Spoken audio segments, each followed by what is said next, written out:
Puka Nacua and Cooper Kupp are vital to this Rams offense, but how do you slow them down? Looking at the Rams receiving totals for the full season, it's a two-headed monster between Puka Nacua and Cooper Kupp, as they both had over 100 targets this season, but we have to factor in that Puka was injured in week 1 and didn't come back until week 8. Furthermore, Kupp went down with injury in week 2 and didn't come back until week 8 as well. So, looking at weeks 8 through 17, when both Puka and Kupp were in the lineup, the target share is much more drastic, with Puka having 102 targets to Kupp's 73, which was 41 more than the person in third place. Figuring out how to slow down Puka Nacua is a must, but to figure out how to slow him down, we have to look at how he gets the ball. Overall, Puka leads all wide receivers with a minimum of 50 targets and targets per route run at 39%. To put that in perspective, the difference between Puka and Malik Neighbors in second place is the difference between second place and 28th place. In order to have a target share like that, you have to get the ball in a number of manufactured ways. He catches a significant amount of passes on screenplays that are designed in all different creative ways, and there's also a number of other touches he gets from underneath plays, such as the slide routes we talked about in the schematic preview of this game. Check that out if you haven't already. But they will definitely test your corner's ability to tackle Nacua in space, as he's tied for 5th in missed tackles forced despite playing only 11 games. But outside of the manufactured touches, Nacua really hurts defenses with his ability to win on intermediate routes, especially dig routes, crossing routes, and out routes. He eats defenses up on these routes, and Stafford isn't afraid to rip it to him in coverage. Outside of third and short situations, the way to slow down Puka is to take away those intermediate routes and use leverage to help win those battles. Let me explain. In the first matchup, the Eagles used a lot of spot drop cover 3 coverages as opposed to zone matching cover 3 coverages.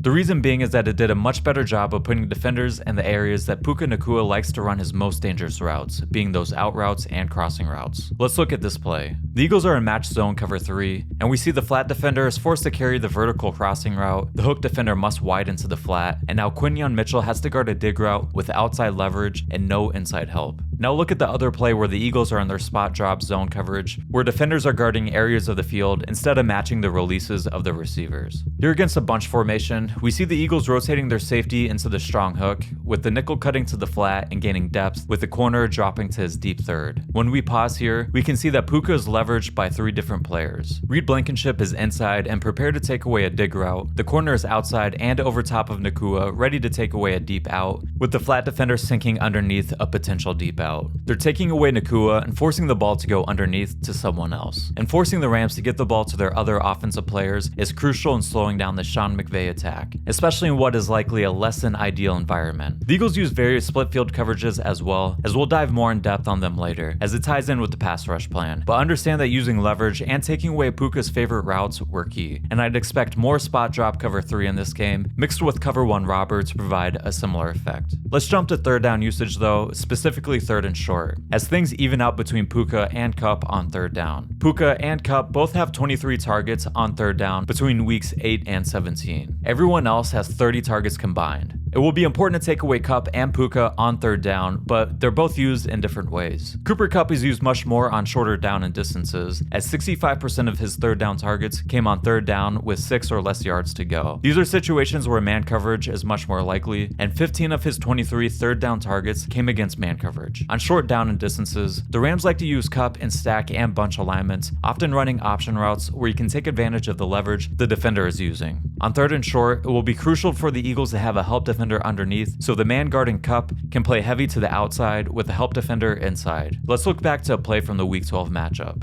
Though it's not a bunch look, it's 3rd and 4, and the Eagles are in man coverage, and with Puka Nacua off the field, the Eagles opt to have CJ Gardner-Johnson straight up bracket Kupp. Cooper DeJean is able to play with heavy outside leverage, knowing he has inside help, and he smothers the route for a pass breakup. On another play, it's 3rd and 3, and the Eagles are running man coverage again. The Rams are consistently sliding the line to double team Jalen Carter, so Fangio sent Nakobe Dean on a blitz opposite of him. This forced the running back to stay in the block, and as soon as Bond sees the line slide to Carter, he knows he's free to go help on the bunch. When we look at the bunch, the Rams align Cooper Kupp as the inside most receiver and run him on a flat route against CJ Gardner-Johnson, with the other receivers really just running their routes to try to interfere with CJ. CJ is able to play the flat route aggressively, knowing he's likely to have inside help, and he stops Kupp short of the first. Let's look at one of my other favorite ways to provide help on 3rd and short. Against the Panthers, it's 3rd and 4, and we see the Eagles stem the front and move Zach Bond down to the line of scrimmage. The 5 down front gets the Panthers into a big on big protection scheme scheme where the offensive linemen are going to block the defensive linemen aligned directly over them. With all the offensive linemen occupied, the A-gap blitz by Nakobe Dean forces the running back to stay in protection. Zach Bond and Nolan Smith drop into coverage, and with the back staying in a block, neither has to guard the running back, and they can both provide inside help as hook defenders. With multiple inside help defenders, the middle of the field gets clogged up, and Bryce Young is forced to throw the slot fade down the sideline for an interception. Here we see the Saints run the same coverage and pressure look, and we see how Kupp ends up bracketed and held short of the first down. This coverage allows you to provide help on both sides of the field, which is important because while not targeted as much on 3rd and short, Puka will still get some of these short targets out of bunch and stack looks. We saw the Eagles use this play a couple of times against the Rams in Week 12, and it resulted in an offensive holding on Nakobe Dean and pass breakup by Zach Bond on a pass targeted for Puka. But slowing down the passing attack with coverage is just part of the equation. Getting pressure up front always helps, and when we think back to the first game, the Los Angeles Rams are showing a lot of respect to Jalen Carter as they sent constant double teams his way. It'll be important that the Eagles find ways to get Jalen Carter one-on-one opportunities. We saw some clues to how they could do that at points in the first game. Throughout much of the matchup, the Rams were aligning the tight end next to the right tackle in order to help provide protection as backup Warren McClendon Jr. was filling in and was struggling throughout the game. Not only did this help McClendon in pass pro, it helped the Rams double and triple team Jalen Carter. The Rams were sliding the line to Carter's side the majority of the game so the center and guard could double team him. But when Carter tried to go outside of the guard, the right tackle was also able to help double him initially because the tight end was shipping the edge rusher. One answer was that coverage and play that we saw earlier where the Eagles aligned in their 5-down penny front and sent Nakobe Dean on a blitz up the middle while dropping their edge rushers into coverage. This got Carter a one-on-one opportunity against the center. Later in the game, we saw Carter align on the inside shoulder of the guard, which is unusual because the Eagles typically have the defensive tackle on the tight end side align outside of the guard, but the Eagles are doing this because they want Jalen Carter to run a stunt moving across the face of the center. With the center expecting Carter to shoot up the field like he had been all game, he's beaten quickly by Carter as he forces Stafford to step up into a sack.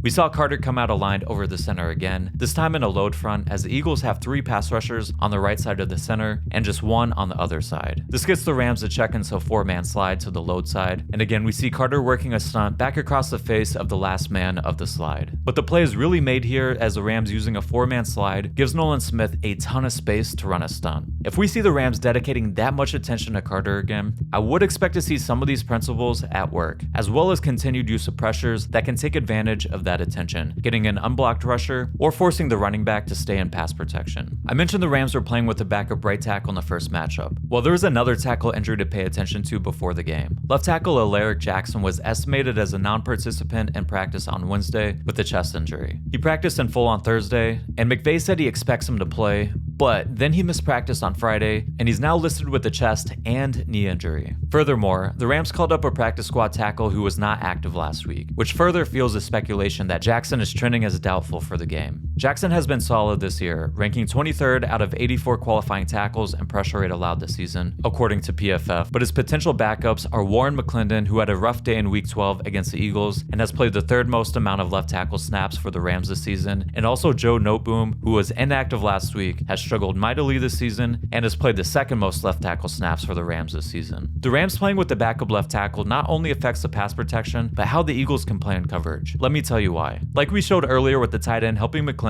and protection in Week 12, that will probably happen a fair amount if McClendon or Noteboom plays left tackle. When the tight end has to chip and release, he's no longer a vertical threat. By running quarters to the side of the tight end in 2x2 formations, the tight end chipping before releasing allows the safety to zone off his coverage and roam since he doesn't have a vertical threat. That allows the safety to sit and help the corner leverage those intermediate throws to the inside if that is the route the Rams choose for the number 1 receiver to run, and help leverage the crossing route from Puka Nacua coming back across in this situation. Notice how Nacua is blanketed in this situation. There's a defender below him, a defender over top of him, a defender outside of him, and that roaming safety leveraging inside of him. All because the tight end is asked to help protect the backup offensive tackle. One adjustment I would make this week is to run the tricks adjustment against trips formation if Puka Nacua is on the trip side. This is an adjustment where the corner and both safeties are matching the 3 receiving threats to that side of the field, with the corner and man coverage alone on the backside. On this play in Week 12, because the Eagles aren't using their tricks adjustment adjustment and are staying in a true split field look, they're able to remove the safety with the corner route and take a deep shot to Puka on a skinny post. But if they were in their tricks coverage, when the tight end chips the edge rusher, the weak safety would be free to help leverage and take away the post route. On the backside is usually someone like Tutu Atwell or Demarcus Robinson, and I would rather the Rams beat me by taking my chances with those guys one-on-one with Quinyon Mitchell and Darius Slay. But that injury isn't final, and last we heard, McVay said he'll play. So stay on the lookout for the injury news, but that'll be it for this episode. Let me know in the comments, what do you think that the final score will be?